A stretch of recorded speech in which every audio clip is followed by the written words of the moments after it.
कल की अवतार के 4 शक्तिशाली अस्त्र। दोस्तों, महाभारत काल में ऐसे कई शक्तिशाली अस्त्र थे जिन्हें कोई नष्ट नहीं कर पाया और देवताओं द्वारा उसी समय धरती पर कहीं छिपा दिया गया ताकि वो किसी के हाथ न लग सके।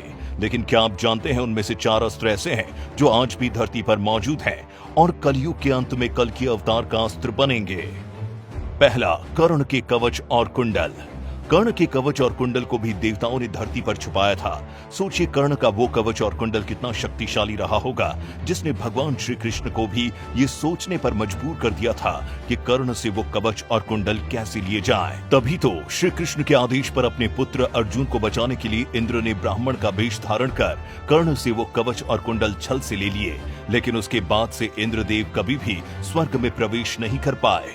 इस कवच और कुंडल को आज भी पुरी के निकट कोणार्क में छिपाया गया है, लेकिन आज तक इस तक कोई नहीं पहुंच पाया। कहा जाता है कि कलयुग का अंत करने के लिए भगवान विष्णु जब कल की अवतार लेंगे तो ये कवच और कुंडल धारण कर ही वो कलयुग का अंत करेंगे। अश्वत्थामा की मणि।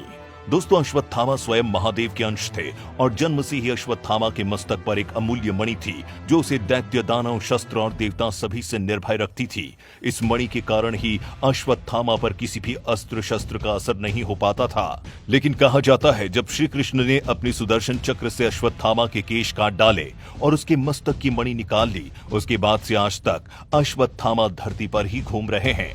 किंतु जब भगवान विष्णु कल की अवतार लेंगे तभी वो कलयुग का अंत कर अश्वत्थामा की मणि वापस करेंगे और अश्वत्थामा भी धर्म की स्थापना में भगवान कल्कि की सहायता करेंगे।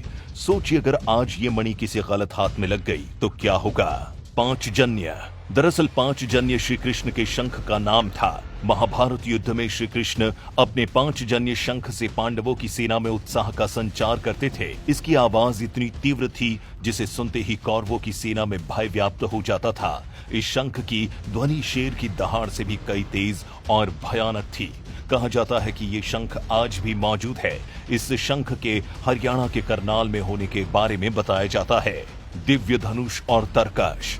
दधीची ऋषि की हड्डियों से 3 धनुष बने, गांडीव, पिनाक और सारंग, जिनमें से गांडीव धनुष अर्जुन के पास था। माना जाता है कि गांडीव धनुष की टंकार से सारा युद्ध क्षेत्र गूंज उठता था। अर्जुन को ये धनुष अग्नि देवता से प्राप्त हुआ और अग्नि देवता को ये धनुष वरुण देव से प्राप्त हुआ था। पिनाक भगवान शिव के पास था। भगवान शिव ने इस धनुष के द्वारा ब्रह्मा से अमरत्व का वरदान पाने वाले त्रिपुरासुर नामक राक्षस का अंत किया था। कहा जाता है कि शिव ने इसी धनुष के केवल एक बाण से त्रिपुरासुर के 3 नगरों को ध्वस्त कर दिया था। बाद में शिव ने इस धनुष को देवराज इंद्र को सौंप दिया था। पिनाक वही शिव धनुष था जिसे देवताओं ने राजा दशरथ के पूर्वजों को सौंप दिया था, जो अंत में धरोहर के रूप में राजा जनक को प्राप्त हुआ।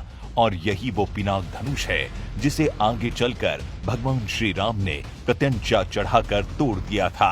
तो दोस्तों, ये थे वो अस्त्र जो कलयुग के सबसे बड़े युद्ध में उपयोग होने वाले हैं। अब आप ही सोच लीजिए, जिस युद्ध में इन अस्त्रों से प्रहार होगा वो युद्ध कैसा होगा।